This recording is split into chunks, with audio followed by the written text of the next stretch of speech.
I'm so honored to be here. Becky, thank you so much for that kind introduction. I'm very, very honored to spend about 20 minutes with you this morning on behalf of safety. I'm here to tell you that safety is a simple decision. It's a life or death decision. And it's up to each one of us to make that decision on what type of person we're going to be in regards to safety. I've got a long presentation. I'm going to try to fit it in 20 minutes. I'm going to ask you to do me a favor. If you have a pen or if you're on your iPad or whatever, I'm going to ask you to write down the number 1, 2, 3. And my goal is to give you 2 or 3 points to take back to your workplace or take back to your family and share with those that you care about, work with, and or love. If I fail to do that, then this presentation, I failed. So please stay with me. I'm going to move rather quick. I shared this picture recently with our district engineers, and we talked about where we were at one time and what we're trying to do today and what it's taken to get to where we are. And one of them in the back of the room said, "Jerald, I think we still have that truck." As a district engineer, always trying to get more funding. But we have come a long way, but a lot of the processes are very similar. The question is, how safe are we doing them? Process is very important in our business. And I don't care whether it's fixing a pothole, landscaping, or building a new roadway. The question is, are our processes detailed enough to make sure everyone gets home at the end of the day? And I will tell you, TxDOT's working very hard on that. I'm very honored to be working very close with our contractors today. I serve on the AGC Safety Committee, and our contractors have done an outstanding job of teaming up with TxDOT at looking at what each one of us can do to help move the dial and be better from a safety standpoint. Here's our history, and this goes back a long ways, folks. I can't thank our former TxDOT employees and many retirees that are in the room today. They built a tremendous foundation to help our safety process move forward, and you can see the trends here. These are reported on-the-job injuries by our employees. We recorded an all-time low this last year with 168 recordable, with over 11,600 TxDOT employees, an all-time low, just a tremendous accomplishment for the agency. If you look at our vehicle incidents, we're not quite as far down on the line graph here, but we are headed towards zero, and that's our ultimate goal. And this tells you the commitment we have from our employees and our leadership at pushing towards zero. I'm going to share some of our sins of the past and some tragedies, and I want you to know that when you see the number, it's not a number. It's somebody's son or daughter. And I feel very fortunate to work for an agency that cares about our employees.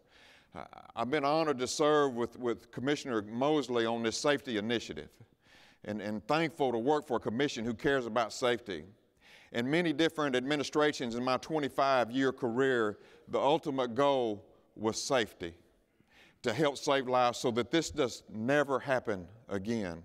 So we've studied these incidents from the past, and we've looked at those processes, and we've been out in the field with those employees that we're asking to do that task, and we've looked at this operation to see and make sure today, in 2016, we're doing as safe as possible.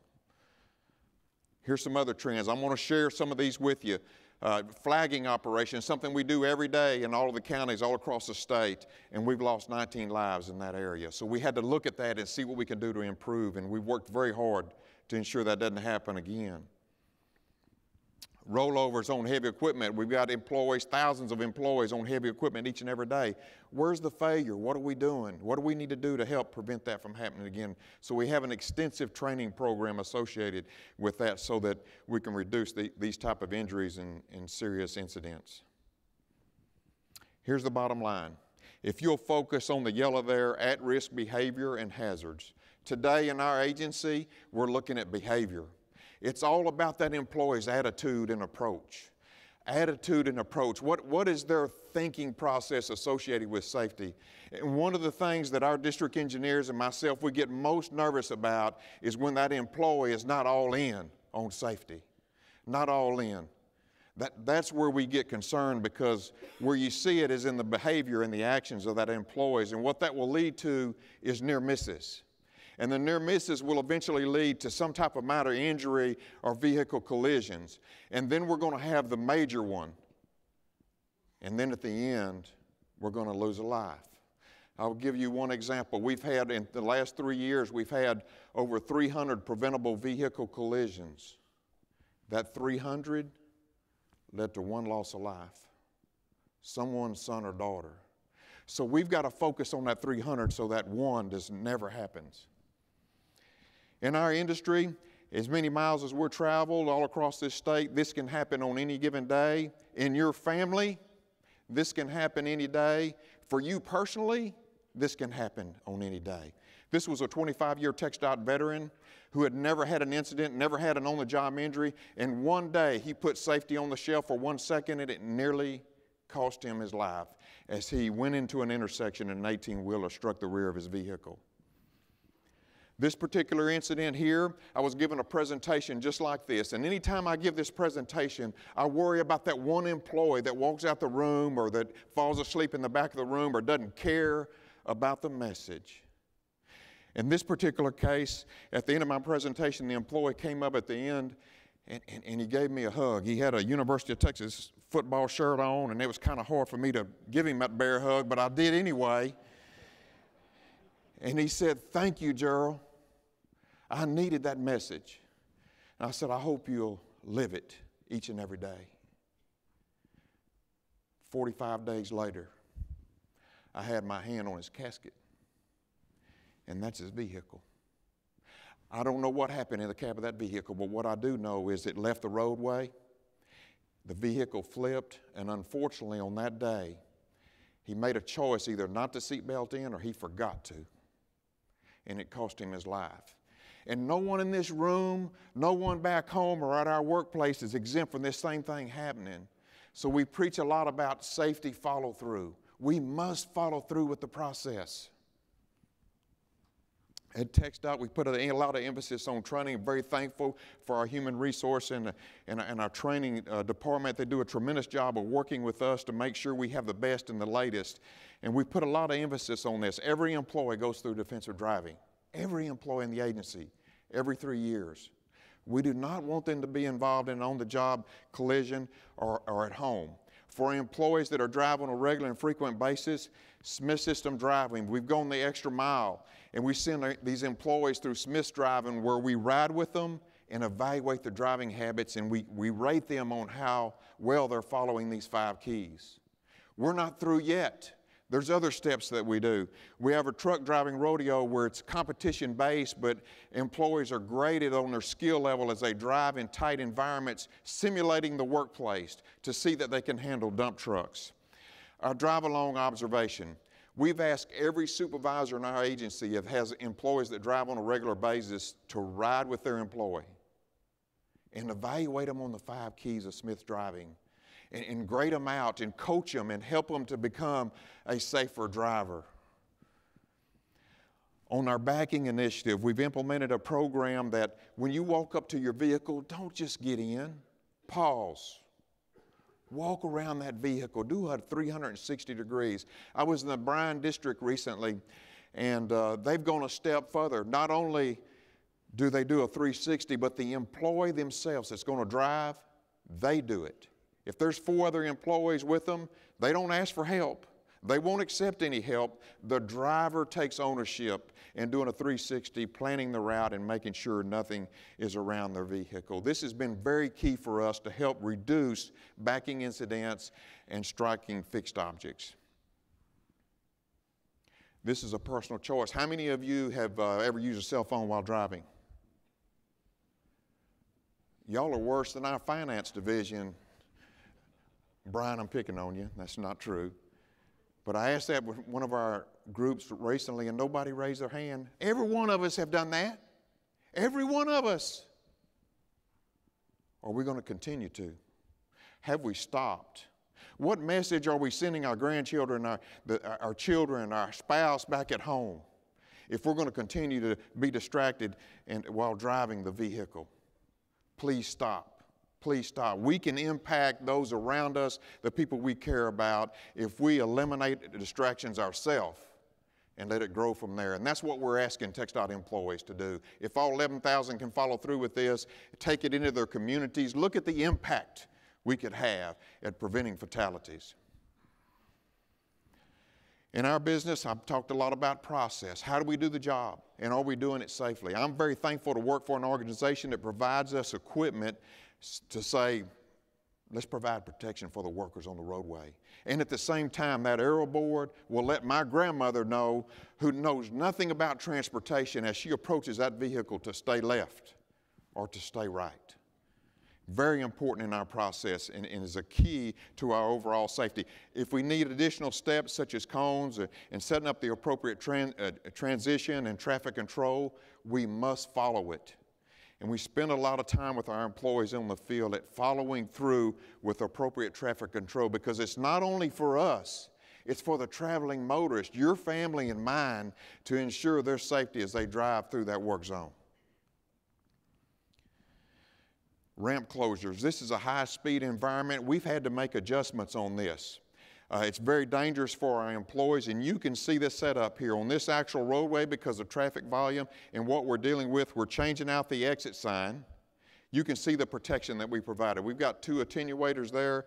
We've got a closure of the ramp, and our employees are in that work zone making the appropriate changes. And we do as much as we can there, not just change the sign. If there's other work that needs to be done, this will be the time to perform it. But this is the safest way for us to do it for our employees as well as the motorist. Innovative devices, mobile barrier guards. We're looking at using this device. It's a mobile barrier where we can drive up to the scene, work within that mobile operation to perform a task. We do a lot of bridge work with this. We do some work on our off-ramps with it.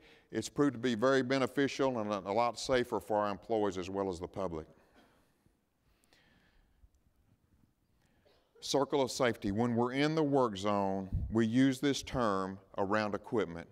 If you notice the loss of life we've had over time where employees were backed over, run over by heavy equipment, and our contractors struggle with this just as well. Well, you have to create a safety circle, and you must follow that safety process. When I think about this simple task right here, I think about, and don't get me wrong, I am not a University of Alabama football fan. But when I think about Alabama, I think about how many times they practice on that process of running between the tackles. If you study the University of Alabama, their running game between the tackles is the best in the country, and it's been the best in the country going way back before Bear Bryant. And they continue that tradition year in and year out, but it's because they have a process, and they follow it, and everybody understands their role, and they perform it. We need the same thing in our work zones, and especially around heavy equipment. Safety culture balance. Please focus on the left side. Positive environment. I feel very fortunate to have so many leaders in our organization that get it involving safety and work very hard on this positive environment between all of our employees. Trust. Folks, if you don't have trust between leadership and employees, you're not going anywhere. And I spend as much time on this right here trying to improve and develop this one topic right here so that if we have trust, we can make improvements. And we'll be the best transportation agency in the country. Safety interdependence, what does that mean? What it means to me is I want that employee in Canyon, Texas today to feel and understand the importance of safety just as much as I do right here today. It's important that every employee has the latitude to make the safe decision to do their job. And they don't need the safety professional beside them to be watching them or coaching them how to do it. And that's our ultimate goal within our organization. When we do well, we must pat each other on the back. Take time to say thank you and you're doing a great job. It's paid huge dividends for us. Peer reviews. I've been very fortunate, our maintenance operations. Let me tell you a little bit about our culture at TxDOT. Michael Lee gave me a call a few weeks back and he said, Jerald, we want you even more involved. I know that you're involved in maintenance and operations, but we want you traveling with us as we do a maintenance peer review across the state because we want that little added feature involving safety. Folks, that's huge. Operations and safety working together. I mentioned our contractors. They've asked us to come a seat at the table so that we brainstorm and share information, and we develop training programs and videos together so that we're performing our operations safer from a construction standpoint. It's been huge for our industry. Employee involvement. You must take time to be in the field as a safety professional or as a leader and listen to the employees doing the task, performing the job, building a better system, maintaining a better system. That's the employee that knows what's going on. And it's our job as leaders to listen to that. Clear planning. In the morning, TxDOT doesn't leave the yard until we have a safety pre-planning meeting. We talk a lot about the game plan. And that's what it is. In the morning, we're going to take a few minutes to make sure everybody understands what that game plan is for the day so that we perform our task in a safe manner. Real quickly on the left side, if you're not doing that on the right, then you're going to be on the left, and that's going to create poor performance. It's going to lead to injuries and incidents, and unfortunately, it will very quickly in our industry lead to a fatality. We do not want to be on the right side. Where are we personally? Where are we as a team? I'm going to ask each one of you to evaluate this. I will tell you real quickly, our goal at TxDOT is to be at level 4. Safety is for me, my family, my teammates, within TxDOT, within the industry. I hope that before I leave this great agency that we're there. Everyone is there. And that's what it's going to take for us to get to zero. So bottom line, what we're talking about there, real quickly on this chart, if you'll look at interdependent, we want all 11,600 employees to fully understand what this safety thing is all about.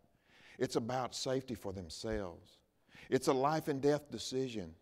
And they need to know how much latitude they have to ensure that they're doing things right and safely. And if they don't know the answer, what they can do to get help so that we are doing it safely. We want all employees to be safety interdependent.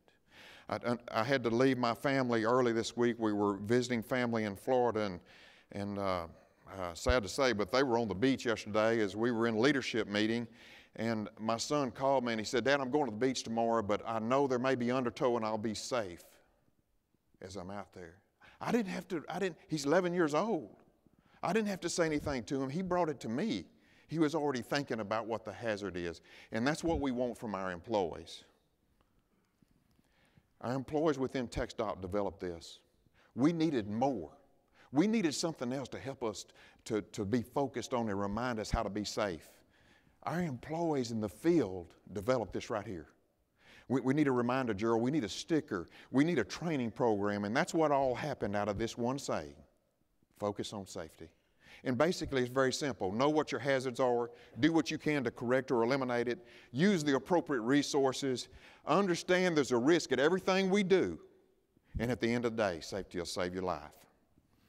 This is a team from Lufkin here. This district I'm so proud of. Last year, they had one vehicle collision. One. Of all the traveling they did, the emergency response, the day and night work, and this team was at 1. We're getting close to 0. They do a great job of planning. Communicate. And then here's the big bullet right here. Are we going to follow through? We think we're doing a great job in TxDOT at planning our jobs today. We're doing a better job of communicating, but the big question is, are we going to follow through with safety, or are we going to let production or something else get in the way? And that's our fear. We cannot let that happen. We must follow through with safety. I don't care if it's emergency response or a planned operation. Follow through with the process. I'll go back to the Alabama example between the tackles. You must follow it if we're going to have success. The play of the day, that's our meeting in the morning. I have not talked about our recap at the end of the day. At the end of the game, let's take 5 minutes at the end of the day and talk about those close calls. Let's talk about what we could do better in the future tomorrow when we go back to that roadway, what we can do better as a team so that we ensure everyone again goes home. It only takes 1 second, folks. And I could stand up here and tell you story after story after story within our own agency where 1 second cost us a life. At TxDOT, we take time in the morning, we develop a stretching program. It's our number one injury. We looked at each other eye to eye. What else can we do? Well, athletes warm up before they perform. We ask our employees to do a lot of different things that require a lot of physical involvement. So we started taking time to warm up in the morning. And if need be, after lunch, we'll do the same thing. It's paying huge dividends. I think it will pay a lot more in the future. Safety meetings. When you mention safety meetings, people duck their head usually. Oh no, here we go. We've heard it before. I hope and pray that every employee in our organization understands when we have a safety meeting, it's for them and their life. And there's something there. I don't know what it will be, but there will be something in that message to help save them or somebody they care about. And that's what safety meetings are. And it needs to have leadership involvement. If leadership is not at the meeting, it doesn't mean much. Leadership needs to be at the table, helping, being involved in safety meetings. A few years ago, we were looking at what do we do to get to the next level. And at that time, I was reporting to David Castile in our operations, and David and I were having a conversation, and I said, well, David, let's ramp it up. We've had a 10% reduction goal. Let's go to 25%. I didn't get a response. I said, okay, well, let's go to 30%. Phone was silent. I'm like, uh-oh, we got some work to do. I said, okay, let's go to 0. He said, all right, let's do it. Let's start. And we began Mission 0. We began Mission 0. That was 2010. And I will tell you, this term and this philosophy, I wish we'd have done it years ago because it set the goal line in place. And that goal line is to develop processes and procedures and a trust factor and an understanding when we look each other eye to eye, that's the goal line. And we don't win unless we get there. And we're pursuing it very hard. And I will tell you today, we're not there, but we're pushing and we're pursuing as best we can.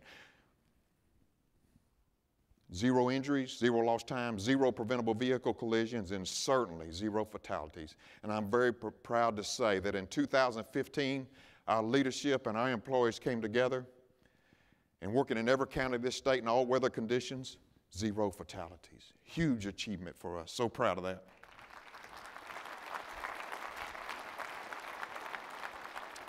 I'm closing out. Empowered engagement from employees is key. Ownership. Yesterday we had coffee and cake in the leadership meeting, and we talked a lot about ownership and how key it is, and being accountable for following the game plan and ensuring that employees are following the process and the game plan. This is key for us as we move forward. This is our fear. It's to take that one employee that we've coached, that we've trained, that we've hired, and we've developed, and one day we get the phone call, and they'll never sit in that chair again. They've lost their life. The employee in the back of the room that didn't believe it, didn't believe the message, wasn't all in on safety, and we lose them. Everything we do each and every day, our leadership, very fortunate to work for the greatest district engineers in the country, are doing everything they can, and many other leaders and employees to prevent that from happening. You've probably seen this saying. I got this from John Barton, who was a tremendous advocate in safety his whole career at TxDOT, and he shared this with me, Jerald, and he said, keep this in front of our employees. And the bottom line is we can do a lot of great things, but it only takes 1 second to lose it all, to lose it all. Don't let that happen. And the reason we don't want to let it happen, this is my prize, 11 years old, great hitter, second baseman, pitcher. But I can't imagine as a father setting forth an unsafe behavior that he will follow for the rest of his life that may take his life. Distractions in the vehicle. Not wearing personal protective equipment at home. Not driving defensively and safely behind that wheel. While we're fishing in the great Aransas Bay, not taking time to plan and do it in a safe manner together.